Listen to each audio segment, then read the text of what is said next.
नमस्कार, मी Ganesh. Agro tourism विश्व आयोजित 27 सप्टेंबर हा जागतिक पर्यटन दिवस दरवर्षी साजरा केला जातो.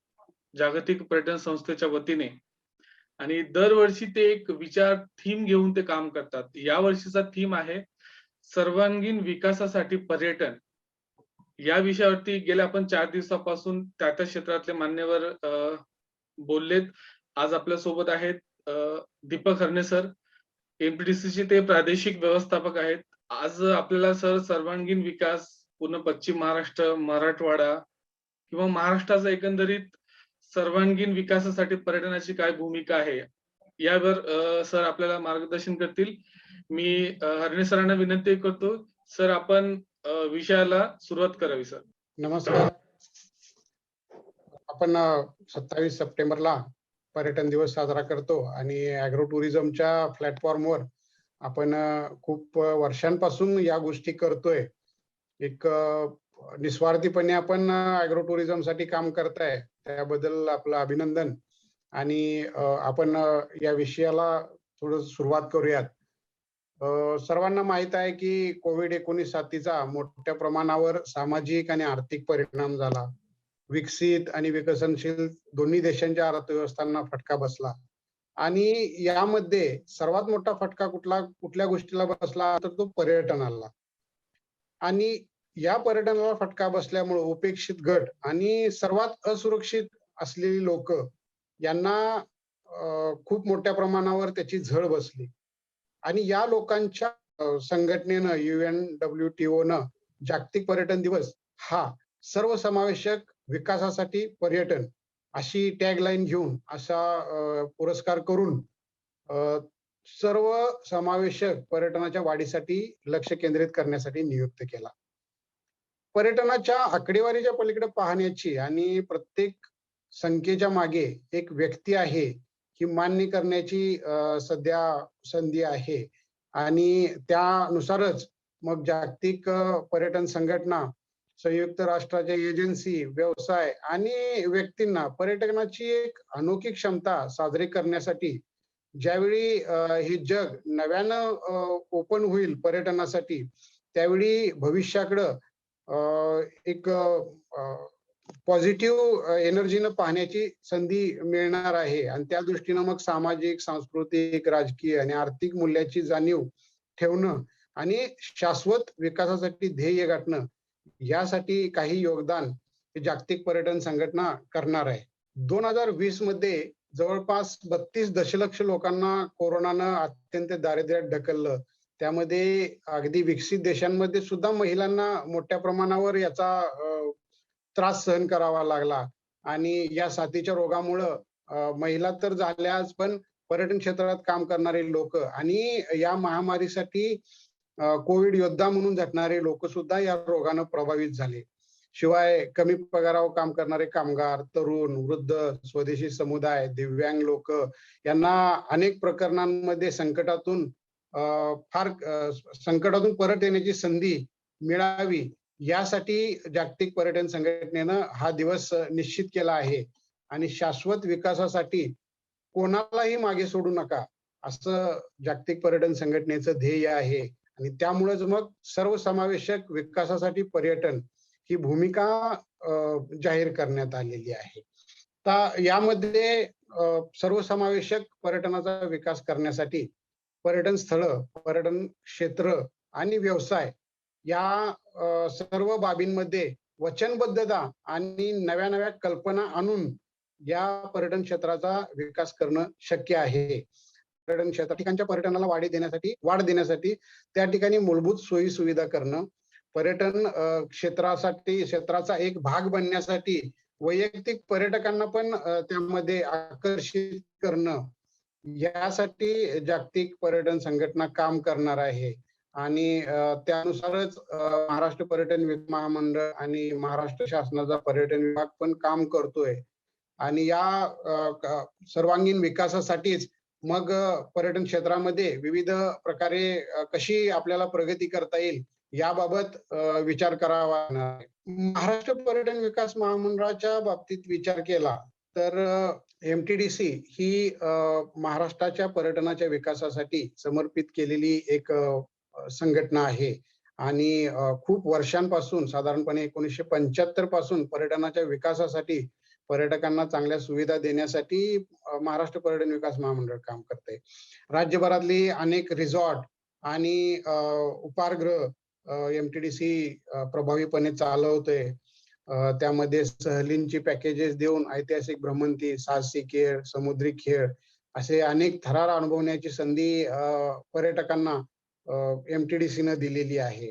महाराष्ट्राचा सांस्कृतिक वारसा जपण्यासाठी अनेक सांस्कृतिक पर्यटन स्थळी महाराष्ट्र पर्यटन विकास महामंडळाची रिसॉर्ट आहेत. या रिसॉर्टमध्ये अगदी नयनरम्य असे नजारे आहेत, निसर्गरम्य अशी हिरवाई आहे आणि महाराष्ट्र पर्यटन विकास महामंडळाची सगळी रिसॉर्ट काही हिल स्टेशनला आहेत, काही फोर्टवर आहेत, काही समुद्रकिनारी आहेत. या ठिकाणी महाराष्ट्राची खाद्य संस्कृती आणि खाद्य संस्कृतीची मेजवानी चाखण्याची परिपूर्ण संधी पर्यटकांना महाराष्ट्र पर्यटन विकास महामंडळ देत आहे. राज्यातील तीर्थक्षेत्रांना भेट देऊन तिथली आध्यात्मिक आणि जंगल सफारीतून साहसी अशा वेगळ्या वेगळ्या पैलूंना स्वतः अनुभवण्याची संधी पर्यटकांना महाराष्ट्र पर्यटन विकास महामंडळ देत आहे. या ठिकाणी आपली सर्व रिसॉर्ट ही परिपूर्ण सज्ज आहेत आणि आम्हाला सांगायला अभिमान वाटतो की या रिसॉर्टचे काम करत असतानाच पर्यावरणाचे संवर्धन करणे, इको टुरिझमला प्रोत्साहन देणे आणि शाश्वत पर्यटनासाठी एक सुनियोजित वाटचाल करणे या दृष्टीनं महाराष्ट्र पर्यटन विकास महामंडळ काम करते. आमच्या सर्व पर्यटकांना आम्ही त्या दृष्टीनं मागील काही महिन्यामध्ये प्रशिक्षण पण दिलेलं आहे आणि जास्तीत जास्त स्थानिक लोकांना रोजगाराच्या संधी उपलब्ध करून देऊन जागतिक पर्यटन संघटनेचा हा जो सर्वसमावेशक पर्यटन विकासासाठीचा जो अजेंडा आहे तो खऱ्या अर्थानं महाराष्ट्र पर्यटन विकास मंडळ राबवत आहे. याच बरोबर आमची काही रिसॉर्ट्सच असं नाही, पण आमची उपाहारगृह सुद्धा आम्ही चालवतोय आणि उपाहारगृहामध्ये वेगवेगळ्या प्रकारचे फूड आपण पर्यटकांना देतोय. ही फूड देत असताना जास्तीत जास्त स्थानिक खाद्य संस्कृती किंवा खाद्यपदार्थ पर्यटकांना उपलब्ध करून देतोय. अगदी आम्ही म्हणजे अभिमानानं सांगतो की आमच्या कुठल्याही किचन मध्ये किंवा उपाहारगृहामध्ये नैसर्गिक खाद्यपदार्थच दिले जातात. अगदी कृत्रिम रंग कुठेही वापरले जात नाहीत की ज्यामुळं पर्यटकांच्या आरोग्यावर परिणाम होईल आणि पर्यटकांना काही इजा होईल. पर्यटकांना त्यांच्या आरोग्याची आम्ही पूर्णपणे खात्री देतोय. त्यामुळेच पर्यटक हे महाराष्ट्र पर्यटन विकास महामंडळाच्या रिसॉर्टमध्ये येत आहेत आणि त्या दृष्टीनं आमचा प्रयत्न आहे MTDCचा की आपली रिसॉर्ट ही आदर्शवत झाली पाहिजेत, जेणेकरून सगळ्याच पर्यटकांना किंवा पर्यटन क्षेत्रात काम करणाऱ्या लोकांना याचा अभिमान वाटेल आणि ती लोक हे सगळं फॉलो करतील. आता एक सरकारी संस्था किंवा शासकीय संस्था म्हणून काम करत असताना स्थानिकांना रोजगार देण्याच्या हेतून रिसॉर्ट चालवण्याची मोठी संधी आम्ही उपलब्ध करून देतोय. त्यामुळं आत्मनिर्भर आणि पर्यावरणास अनुकूल जीवनशैली निर्माण करण्यासाठी एक चांगलं पाऊल उचललं जातंय. दुसरी गोष्ट आहे आदरातिथ्य. उत्कृष्ट ग्राहक सेवा ही MTDCची ओळख आहेच, पण त्याचबरोबर ग्राहक प्रथम आणि आदरातिथ्याची एक वेगळी शैली महाराष्ट्र पर्यटन विकास महामंडळाने राबवलेली आहे. महाराष्ट्राचा सांस्कृतिक वारसा जपण्याची, संगीत, नृत्य या कला जपण्याची संधी पण महाराष्ट्र पर्यटन विकास महामंडळाने जपली आहे. मित्रो, आता सर्वांना जसं माहित आहे की कोरोनामुळं मोठ्या प्रमाणावर फटका बसलेला आहे. तर हा ज्यावेळी फटका बसलाय तर तो फटका कसा कमी करायचा आणि आगामी काळात होणाऱ्या पर्यटनामध्ये आपण कसा विकास साधायचा, सर्वांगीण विकास कसा साधायचा याबाबत मी काही 2 शब्द बोलेल. दुसऱ्या महायुद्धानंतरच्या काळामध्ये नजीकच्या काळात जगावर आलेलं सगळ्यात मोठं संकट असं हे कोरोना महामारीचं आहे.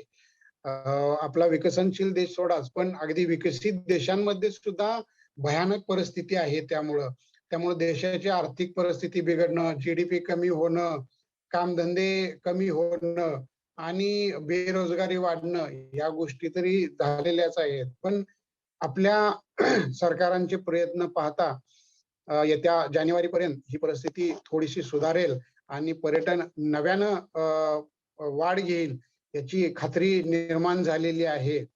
पण ह्या पर्यटनासाठी आपल्याला काही निश्चित रोड मॅप घेऊन पुढे जावं लागणार आहे. जर आपल्याकडे काहीच नियोजन नसेल, तर पर्यटनामध्ये जी पूर्वीची वाढ होती, ती पाहायला मिळणार नाही, असं माझं मत आहे. आणि त्याचबरोबर या ज्या योजना आहेत किंवा या ज्या उपाययोजना करणार आहोत, या आपण दीर्घकालीन उपाययोजना कराव्या लागतील. सध्याच्या वातावरणामुळे सर्वाधिक परिणाम पर्यटन उद्योगावर झाला असला, संचारबंदीमुळे सगळ्या बाबतीत मर्यादा आल्या असल्या, तरी सुद्धा आपण "अतिथी देवो भव" हे ब्रीदवाक्य आपल्या उराशी बाळगलं पाहिजे. आपल्या रिसॉर्ट मधली किंवा आपल्या परिसरातली साफ-सफाई, आपल्या डेस्टिनेशनची साफ-सफाई, दुरुस्ती, सॅनिटायझेशनची कामं ही आपण योग्य प्रकारे केली पाहिजेत. निर्जंतुकीकरणाच्या योजना आखल्या पाहिजेत. त्या ठिकाणी पर्यटकांना आल्यानंतर त्यांच्या आरोग्याची पूर्णपणे खात्री आहे, याची हमी दिली पाहिजे. तरच तो पर्यटक आपल्याकडे येईल आणि पर्यटनाला वाढ होईल. अर्थात ज्यावेळी पर्यटक बाहेर पडणार आहेत, त्यावेळी अगदी रिक्षावाल्यापासून ते भाजी विक्रेत्यापर्यंत सर्वांचा व्यवसाय होणार आहे. साधारणपणे असं म्हटलं जातंय, की एक पर्यटनामध्ये 10 लाखाची जर इन्व्हेस्टमेंट केली, तर साधारणपणे 39 ते 40 लोकांना रोजगार उपलब्ध होतोय. त्यामुळं पर्यटन क्षेत्र हे सर्वांगीण विकासासाठी अत्यंत योग्य असं क्षेत्र आहे. पण या योग्य क्षेत्राचा आपण चांगल्या प्रकारे वापर करून घेतला पाहिजे. कारण कोरोनामुळं जी लोकं आता बंदिस्त आहेत, घरात अडकून पडलेले होते, त्या लोकांना आपण वेगळे-वेगळे छोटी-छोटी पॅकेजेस दिली पाहिजेत, की जी पॅकेजेस दिल्यामुळं पर्यटक बाहेर पडतील. सध्या परदेशी जाण्याचा ट्रेंड तरी कमी होत आलेला आहे. कारण 1-2 वर्ष तरी माझ्या मते कोणी फॉरेन टूर करायच्या प्रयत्नात नसणार आहे. त्यामुळं हा जो पर्यटक आहे, त्या पर्यटकाला देशांतर्गत पर्यटनासाठी उद्युक्त करणं खूप मोठ्या गरजेचं आहे. त्यामुळं या पर्यटकांना आपण जितकी चांगली पॅकेजेस देऊ, जितक्या चांगल्या प्रकारच्या सोयी देऊ, तितकं ते पर्यटन वाढीस लागणार आहे. सध्याच्या वातावरणाचा एक चांगला उपयोग आपल्याला करून घेता येईल, की वेलनेस मेडिकल टुरिझम. यामध्ये आपण कोरोनामधून जी लोकं सफर झालेली आहेत किंवा कोरोनाचा प्रादुर्भाव ज्या लोकांना झालाय आणि जी आता पूर्णतः बरी झाली आहेत, या लोकांना त्यांच्या पुढील भविष्यात अशा काही महामारीला बळी पडायला लागू नये, यासाठी आपण पर्यावरणपूरक खाद्यपदार्थ त्यांना योगाचं प्रशिक्षण, योगोपचार आणि मेडिटेशन, मनःशांती या गोष्टी देणं गरजेचं आहे. कारण माणसांना या धकाधकीच्या जीवनाचा, ट्रॅफिकचा खूप कंटाळा आलेला आहे. त्यामुळं मनःशांतीसाठी त्यांना अशा ठिकाणी जाणं आणि अशा ठिकाणी राहणं खूप गरजेचं वाटायला लागलंय. आणि जर आपण निसर्गाच्या सानिध्यामध्ये 1-2 दिवस जरी राहिलो, तरी किमान 1 वर्षाचा फ्रेशनेस आपल्याकडे येतो. तर या गोष्टी थोड्याशा महत्त्वाच्या आहेत. त्याचबरोबर पर्यटन व्यवसायामध्ये आता खूप मोठी गुंतवणूक न करता छोटे-छोटे प्रकल्प आणि छोटे-छोटे व्यवसाय उभारून ते जर आपण सुरू केले, तर नजीकच्या काळामध्ये या गुंतवणुकीमध्ये चांगला होऊ शकतो. कारण जसे हे आता गेले 1.5 वर्ष जवळपास या कोरोनामध्ये वाया गेले, तरी पण मी आवर्जून सांगेन, की साधारण नोव्हेंबर, डिसेंबर, जानेवारी या 3 महिन्यांमध्ये खूप मोठ्या प्रमाणावर पर्यटकांनी पर्यटनाचा लाभ घेतला. त्या काळात हा व्यवसाय हा खूप चांगल्या प्रकारे चालला होता. म्हणजे अगदी छोट्या व्यावसायिकांपासून मोठ्या-मोठ्या हॉटेल्सपर्यंत सगळीकडे पर्यटन उद्योग भरभराटीस आला होता. पण दुर्दैवानं पुनश्च लॉकडाऊन झालं आणि सगळ्या बाबीत आपल्यावर निर्बंध आले. तर यासाठी काही नवनवीन योजना आपण राबवायला पाहिजेत. जसे की मी एम-टी-डी-सी मध्ये काम करत असताना एक अभिनव संकल्पना राबवली, वर्क फ्रॉम नेचर. आपण सध्या सगळे जाणताय की वर्क फ्रॉम होम ही संकल्पना चाललेली आहे. त्याच धर्तीवर आम्ही आमच्या पर्यटक निवासांच्या ठिकाणी महाबळेश्वर असो, माथेरान असो, माळशेज घाट असो, या ठिकाणी वायफाय झोन क्रिएट केलेले आहेत आणि पर्यटकांना आम्ही आवाहन केलं, की आपण इथं या. आपल्याला इंटरनेटचं कनेक्शन देऊ आणि आपण जे घरी बसून काम करता ते वर्क फ्रॉम नेचर आणि वर्क विथ नेचर हे करा. तुम्ही तुमच्या परिवारासहित इथं या. इथं पर्यटनाचा आनंद तर तुम्हाला मिळेलच, पण त्याचबरोबर तुम्हाला निसर्गाच्या सानिध्यात बसून कामही करता येईल. याच योजनेचा खूप पर्यटकांनी लाभ घेतला. अगदी म्हणजे मला सांगायला अभिमान वाटेल, की पानशेत सारख्या ठिकाणी काही पर्यटकांनी मला फोन केले, "सर आमच्या मुलांची परीक्षा आहे आणि या परीक्षेसाठी आम्ही पर्यटक निवास माथेरानमध्ये आलो आणि इथं निसर्गाच्या सानिध्यात बसून आमच्या मुलांना परीक्षा दिली. आपण आम्हाला वायफायची सुविधा दिलीत आणि त्याबद्दल आपले धन्यवाद." तर अशा छोट्या-छोट्या योजना आपण आखायला पाहिजेत आणि मित्रहो कोरोनाबरोबर तरी आपल्याला दिवस काढायचेच आहेत. त्यामुळं सॅनिटायझेशन, सॅनिटायझर स्प्रे, शरीराचे तापमान मोजणारी यंत्रणा, या गोष्टी तरी आपल्याला अद्ययावत ठेवाव्याच लागतील. आपल्या पर्यटन स्थळांची, पर्यटन क्षेत्रांची, आपल्या रिसॉर्टची संपूर्णपणे निर्जंतुकीकरण करणं आणि आपल्या कर्मचाऱ्यांचं लसीकरण करणं, आपलं व्यावसायिकांचं लसीकरण करणं, ह्या बाबी खूप वेगानं घडल्या पाहिजेत आणि ह्या बाबी जर वेगानं घडल्या, तर निश्चितपणे आगामी काळामध्ये पर्यटनाला चांगली संधी आहे आणि पर्यटन उद्योग हा निश्चितपणे भरभराटीला येईल. धन्यवाद. नक्की सर, तुम्ही म्हटल्यासारखं भविष्यात पर्यटनाला चांगली संधी आहे आणि चांगल्या पद्धतीनं ज्या पद्धतीनं आम्ही बघितलंय की पश्चिम महाराष्ट्राचा विचार केला तर तुम्ही जसं म्हटलात की अनेक महत्त्वाचे योजना म्हणा किंवा एखादा उपक्रम राबवलात की ते वर्क फ्रॉम नेचर मला वाटतं सगळ्या माध्यमांनी दखल घेतली आणि काही वृत्तपत्रांनी संपादकीय पानावर पण पर्यटनाची त्या अर्थाने खूप मोठी दखल घेतली आणि तुम्ही जे काम करता साहजिकच आहे सर, या सगळ्या गोष्टी होणं अपेक्षित आहे. सरकार पण त्यासाठी प्रयत्न करतोय सर आणि आपलाही तोच उद्देश आहे की पर्यटनाला घेऊन आपला महाराष्ट्र देश पुढे जावं हाच प्रयत्न त्याचा खारीचा वाटा म्हणून आम्ही प्रयत्न करतोय. सर या वर्षीचा थीम तर आपल्याला माहित आहे की सर्वांगीण विकासासाठी पर्यटन. म्हणजे आपल्याला माहित आहे की सर एखादं गाव आहे, तालुका आहे, जिल्हा आहे, तर त्या परिसराचा जर आपल्याला विकास करायचा असेल, तर त्यामध्ये पर्यटनाची खूप महत्त्वाची भूमिका असणार आहे. त्याच अर्थाने अ, जागतिक पर्यटन संघटनेने हे ब्रीदवाक्य काढले सर. मला सर हे विचारायचं आहे, ज्या पद्धतीने तुम्ही सगळं आपले एम-पी-डी-सीचे रिसॉर्ट आहेत किंवा पर्यटन स्थळ आहेत.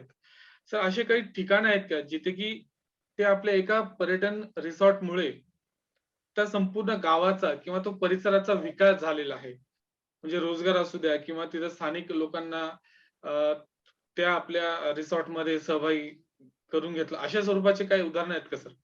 आपल्याला उदाहरणच द्यायचं झालं तर माळशेज घाटचं देता येईल आणि आपल्या कोयना नगरचंही देता येईल.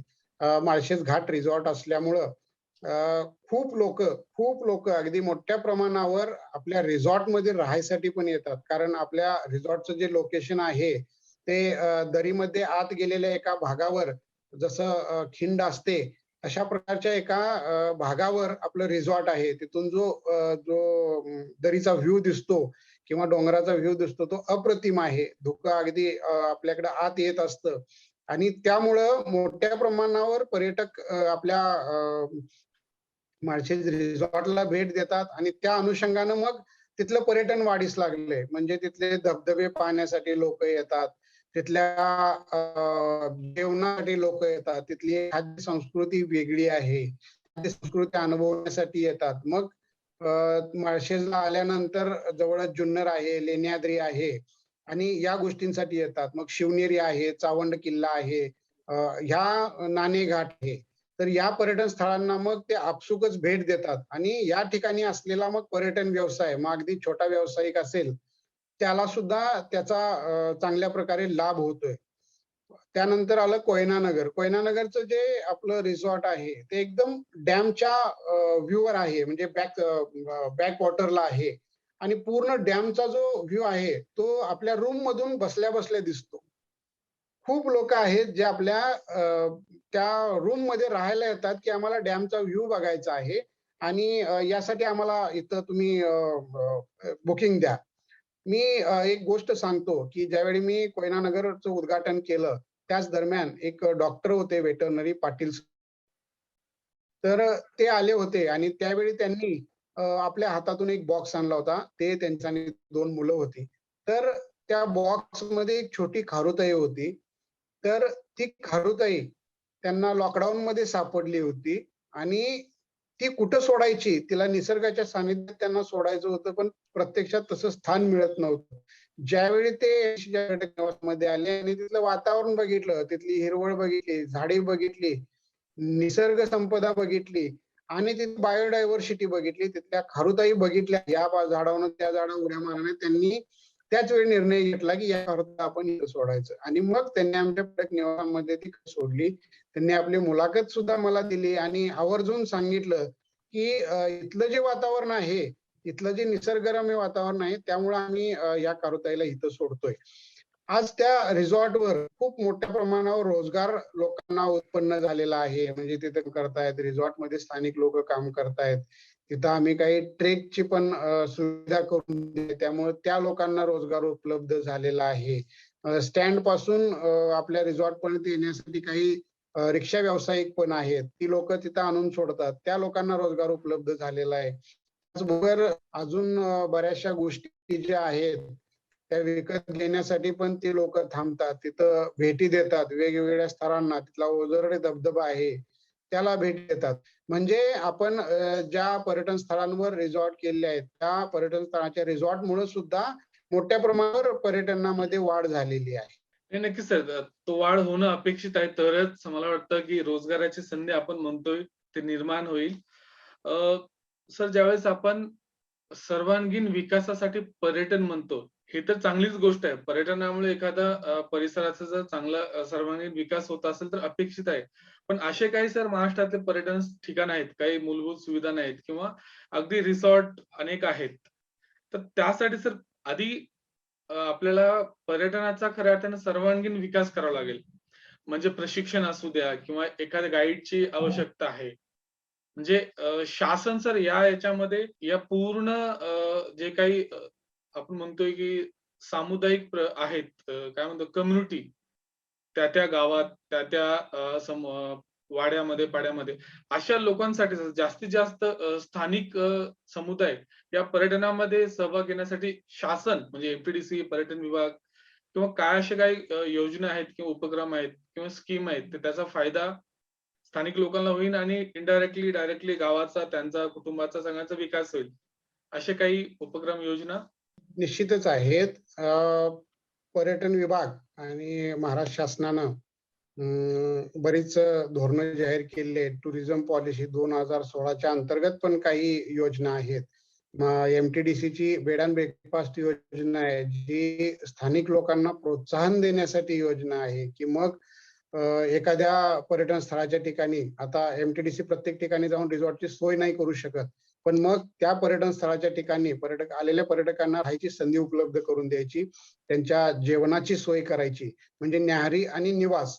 मग हे स्थानिक लोकांनी त्याच्या स्वतःच्या घरामध्ये 1-2 खोल्या वेगळ्या करायच्या आहेत आणि त्या खोल्यांमध्ये त्या पर्यटकांची व्यवस्था करायची आहे. जेणेकरून त्या स्थानिकाला रोजगार मिळेल, उत्पन्न मिळेल आणि पर्यटकाची कमीत कमी पैशांमध्ये राहायची सोय होईल. त्या पर्यटकाला तिथलं लोकल फूड अनुभवायला मिळेल, घरगुती जेवण खायला मिळेल. अशी ही न्याहारी निवास योजना आहे आणि या योजनेचा खूप मोठ्या प्रमाणावर प्रसार सध्या सुरू आहे. बऱ्याच पर्यटन स्थळांच्या ठिकाणी ही योजना आकाराला आलेली आहे. त्याचबरोबर शासनानं कॅराव्हॅन धोरण जाहीर केलेलं आहे. ज्याच्या अंतर्गत कॅराव्हॅनमधून पर्यटक पर्यटनाचा आनंद घेऊ शकतात. त्या लोकल भागात गेल्यानंतर तिथल्या लोकल लोकांना त्यामुळे रोजगार उपलब्ध होणार आहे. त्याचबरोबर कृषी पर्यटन धोरण हे एक अत्यंत चांगलं धोरण शासनानं जाहीर केलं आहे. त्यामध्ये शेतकऱ्याला की जो आपला सर्वांचा अन्नदाता आहे, पर्यटनाच्या माध्यमातून उत्पन्न मिळेल. यासाठी कृषी पर्यटन धोरण जाहीर केलं आणि अॅग्रो टुरिझमच्या अंतर्गत खूप लोकांनी, खूप शेतकऱ्यांनी याचा लाभ घेतलेला आहे. पर्यटकांना पण शेतीचा अनुभव मिळतो आहे. त्याचबरोबर पॉलिसी आता येते. यामध्ये पण साहसी पर्यटनासाठी खूप चांगल्या सरकारनं निर्माण केलेले आहेत, की जेणेकरून अगदी खेड्यापाड्यातल्या युवकांना साहसी पर्यटनाची आवड निर्माण होईल आणि ते मग त्या साहसी पर्यटनाचा पर्यटकांना लाभ घेऊन देतील. त्यामुळं काय होणार आहे की त्या पर्यटन स्थळाच्या अनेक लोकांना रोजगार उपलब्ध होईल आणि सर्वांगीण विकासासाठी ह्या योजना निर्माण केल्या गेल्या आहेत. Yes sir. सगळ्यांमध्ये सर्वांगीण विकास हा अत्यंत महत्वाचा आहे सर. शेवटचा 1-2 प्रश्न सर. आपल्याला जर संपूर्ण महाराष्ट्रामध्ये पर्यटनाला घेऊन जर सर्वांगीण विकास करायचा असेल, त्यामध्ये अनेक घटक येतात. त्या घटकांचा विकास करायचा असेल तर तर कशा पद्धतीने केलं पाहिजे? आणखीन कुठले घटक आहेत? म्हणजे त्यामध्ये जबाबदार पर्यटन असू द्या, शाश्वत पर्यटन.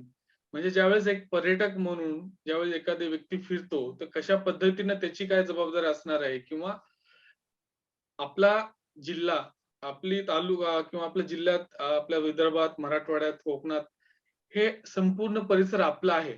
आधी आपल्याला या परिसरात फिरलं पाहिजे. मग कुठेतरी जाऊन आपली एक जबाबदारी होती, की मग आपण विदेशात फिरलं पाहिजे. हल्ली काय होतं, की सर, की मी लंडनला जाऊन आलो, युरोपमध्ये जाऊन आलो किंवा श्रीलंकाला जाऊन आलो. पण दुर्दैव असं आहे, की आपल्या तालुक्यात किती पर्यटन स्थळ आहेत, ते त्या व्यक्तीला माहिती नसतात किंवा आपल्या जिल्ह्यात काय-काय बघण्यासारखं आहे, अशी काही माहिती नसतात सर. याबद्दल मी असं सांगेन की एमटीडीसीनं प्रत्येक जिल्ह्याचा एक पर्यटन आराखडा तयार केलेला आहे. जो आराखडा शासन दरबारावर मंजूर होऊन येईल आणि त्यामध्ये आपण प्रत्येक तालुक्याच्या ठिकाणची, जिल्ह्याच्या ठिकाणची निवडक पर्यटन स्थळं आहेत. त्या पर्यटन स्थळांच्या विकासाचा त्यांना कसा सोयी देता येतील असा एक सर्वसमावेशक आराखडा तयार केलेला आहे. जो आराखडा जिल्हा वाईज आहे.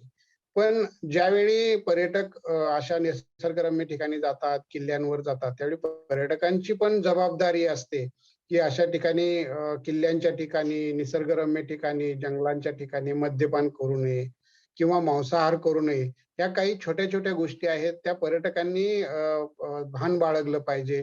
दुसरं महत्त्वाचं म्हणजे प्लास्टिक. प्लास्टिकचा पर्यटकांनी कमीत कमी वापर केला पाहिजे. त्याच वेळी प्लास्टिक नको म्हणून सांगता आलं पाहिजे पर्यटकांना. तरच या गोष्टी आपल्याला अंमलात येतील. आता शासनही प्रत्येक ठिकाणी पाण्याच्या सोयी करतंय, पार्किंगच्या सोयी करतंय, टॉयलेटच्या सोयी करतंय. त्यामुळं जे उघड्यावर शौचाला जाणं किंवा अजून ज्या काही गोष्टी होत्या, त्या गोष्टींना आळा बसणार आहे. आणि मोठ्या प्रमाणावर जर प्लास्टिकला आळा बसला, पर्यावरणाची हानी कमी झाली, तर निश्चितपणे पर्यटनाला चांगले दिवस येणार आहेत. दुसरं असं, की आपण पर्यावरणाचा समतोल समतोल साधण्यासाठी खूप मोठ्या प्रमाणावर दक्ष राहणं गरजेचं आहे. ज्यावेळी आपण जंगल सफारीला जातो, ट्रेकला जातो, त्यावेळी या बायोटीला किंवा वन्य प्राण्यांना कुठल्याही प्रकारे इजा होईल, कुठल्याही प्रकारे त्रास होईल, असं वर्तन करता कामा नये. आपण एक जबाबदार पर्यटक म्हणून या पर्यटनाचा आनंद घेता आला पाहिजे. नक्कीच सर. ते आपल्याला गरजेचं आहे. तरच आपण ज्या गोष्टींचा उपभोग घेतलो ते आपल्या पाठीमागच्या पिढ्यांचा पण त्याच्यामध्ये रस निर्माण होईल आणि ते पण शाश्वत पर्यटन, जबाबदार पर्यटनामध्ये काम करेल. सर, तुम्ही आता उल्लेख केलात, की प्रत्येक जिल्ह्याचा पर्यटन आराखडा तयार होतो. या 27 सप्टेंबर दिनानिमित्त सर, मला माहिती आहे तुम्ही परवा दिवशी म्हणजे काल परवा कोल्हापूरला होता सर. नेमकं कोल्हापूर जिल्ह्याचा पर्यटनाचा आराखडा काय थोडक्यात काय सांगाल? कोल्हापूर जिल्ह्यामधले जी पर्यटन स्थळार्थ किल्ले, पन्हाळा किल्ला, भुदरगड किल्ला, रांगणा किल्ला, तर या पर्यटन स्थळांच्या ठिकाणी चांगल्या सुविधा देता येणार आहेत. आपले जे देवस्थानं आहेत, महालक्ष्मी मंदिर आहे, ज्योतिर्लिंग आहे, या ठिकाणीच्या पर्यटनाच्या सुविधा निर्माण होणार आहेत. त्याचबरोबर जो आता टेबल लँड आहे, आपलं जसं पाचगणीचं टेबल लँड आहे, तसंच एक मसाईचं पठार आहे, जी खूप चांगल्या प्रकारे टेबल लँड आहे आणि बायोडायव्हर्सिटी तिथे आहे. तर या ठिकाणचं पर्यटन चांगल्या प्रकारे निर्माण होणार आहे. काही धबधबे आहेत, जसं की बरकीचा धबधबा वगैरे अशा बऱ्याचशा धबधब्यांच्या ठिकाणी सुद्धा चांगलं पर्यटन स्थळ आपण करू शकतो. खिद्रापूरला कोपेश्वर मंदिर आहे, जे अगदी साधारणपणे इसवी सन 1200चं आहे ते. त्याच्यापूर्वीच बांधलेलं आहे. बऱ्याचशा राजांच्या काळामध्ये थोडं-थोडं करत ते अप्रतिम असं मंदिर आकाराला आलेलं आहे. अशी काही मंदिरं आहेत. या मंदिरांच्या ठिकाणी आपल्याला पर्यटक सुविधा उपलब्ध करता येणार आहेत. आणि या अनुषंगानं हा पर्यटन आराखडा तयार केलेला आहे. अजूनही त्यामध्ये काही सुधारणा होत आहेत. तर हा पर्यटन आराखडा लवकरच तयार होणार आहे. नक्कीच सर, आपण आशा करूया की महाराष्ट्रातल्या 36 जिल्ह्यामध्ये पर्यटन आराखडा लवकरात पूर्ण होईल आणि प्रत्येक जिल्ह्यात त्या जिल्ह्यातल्या लोकांना पर्यटनाबद्दल प्रेम, पर्यटनाबद्दल अवेअरनेस निर्माण होईल सर. सर, शेवटचा प्रश्न आहे सर. आपल्या महाराष्ट्रात आणि भारतात पर्यटनाच्या दृष्टीने सर्वांगीण विकास करण्यासाठी असे काही मुद्दे किंवा घटक काय सांगाल? म्हणजे तुम्हाला काय वाटतंय की बाबा पर्यटनाचा विकास करायचा असेल तर या गोष्टी झालं पाहिजे. अगदी महाराष्ट्रात, भारतात किंवा कुठेही. तर तुमचा अनुभव काय सर? मग त्या गोष्टीमुळे नक्कीच पर्यटनाचा सर्वांगीण विकास, परिसराचा सर्वांगीण विकास होईल. सगळ्यात महत्वाचं म्हणजे की पर्यटनाच्या विकासासाठी काही घटकांनीच भाग घेऊन उपयोग नाहीये. त्यामध्ये लोकसहभाग पण आला पाहिजे आणि वेगवेगळ्या एजन्सीज आल्या. मग ऑपरेटर असतील, ट्रॅव्हल एजंट असतील, ऑटोवाले असतील, पर्यटन व्यावसायिक असतील, अगदी छोटे-मोठे पर्यटन व्यावसायिक असतील. या सर्वांनी आपल्या जबाबदारीचं भान ठेवायला पाहिजे, की जेणेकरून पर्यटनाच्या विकासामध्ये त्यांचा हातभार लागेल.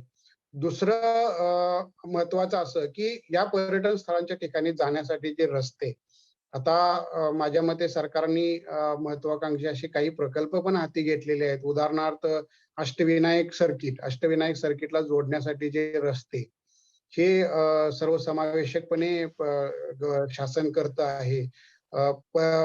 सर्व अष्टविनायकांच्या ठिकाणी विकास कामं करण्यासाठी सुद्धा एक अष्टविनायकाचा आराखडा तयार झालेला आहे. तो आराखडाही आता काही बेसिक सोयी म्हटलं तर रस्ते, पार्किंग, राहण्याची सोय आणि स्वच्छतागृह आणि पाणी या मूलभूत सुविधा जर प्रत्येक ठिकाणी मिळाल्या, अगदीच ऍट अ टाइम सगळ्या गोष्टी सगळ्या ठिकाणी होणार नाहीत, पण टप्प्याटप्प्यानं जर ह्या गोष्टी विकसित झाल्या तर पर्यटन निश्चितपणे वाढणार आहे आणि त्यामुळं मग सर्वसमावेशक असं पर्यटन धोरण अस्तित्वात येईल आणि सर्वसमावेशक विकास हा होऊ शकेल. नक्कीच सर. याच आशेनं आपण सकारात्मक दृष्टीने आपण प्रयत्न करूया आणि आपापल्या पद्धतीनं तुमच्या पद्धतीने तुम्ही, माझ्या पद्धतीने मी आणि शासन किंवा संबंधित संस्था जर असा सकारात्मक विचार करून जर प्रयत्न केला तर नक्कीच सर आपला महाराष्ट्र आणि भारत पर्यटनामध्ये भविष्यात टॉपला असेल.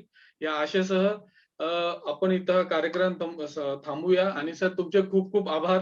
गेल्या 5-7 दिवसापासून मी बघतो शेड्यूल तुमचं बिझी आहे. वेळात वेळ काढून तुम्ही सहभागी झालात. त्याबद्दल सर ॲग्रो टुरिझम विश्वच्या वतीने खूप खूप धन्यवाद sir. Thank you so much.